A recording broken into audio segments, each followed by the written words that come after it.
You could say this. When David goes out to fight Goliath, it is Israel fighting the Philistines. But it's just a single battle. It is a battle of advocates, a battle of representatives. You could say that Israel was in David. And in that sense, David was in Israel.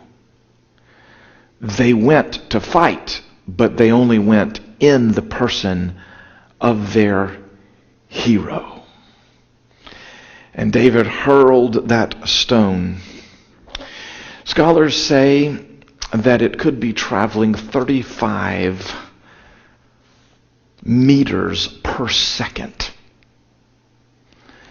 And so this all happened like that. The stone really, to use the cliche, came and Goliath never knew what hit him. It's true. The bigger they are, the harder they fall.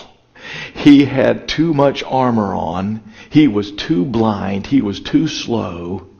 He might have killed every infantryman, but a slinger was at the advantage. And so David goes and decapitates that giant, and the greatest part of the story comes afterwards. Pick up reading the story at verse 51. David ran and stood over the Philistine and took his sword and drew it out of its sheath and killed him and cut off his head with it. And when the Philistines saw their champion was dead, they fled. And the men of Israel and Judah rose up with a shout and pursued the Philistines as far as Gath and the gates of Ekron, so that the wounded Philistines fell on the way from Sha'arim as far as Gath and Ekron. And the people of Israel came back from chasing the Philistines, and they plundered their camp.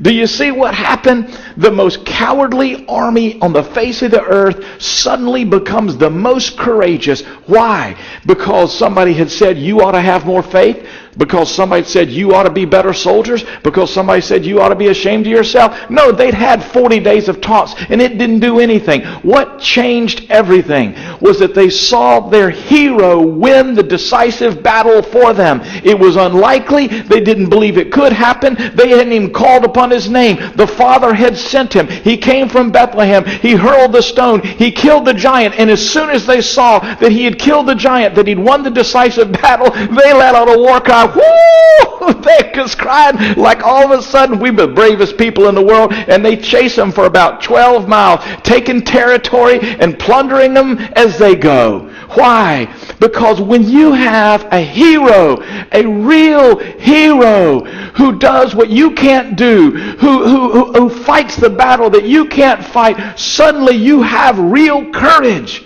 Look at it this way. The Israelite army, those soldiers, they became like David.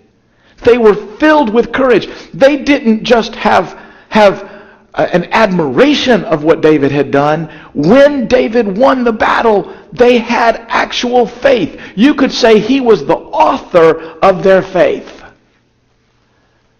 Jesus Christ. He is the author, and he's the finisher of our faith. Beloved, do you want to have courage to face your Goliath? Turn your heart's attention upon the author and perfecter of your faith, your hero,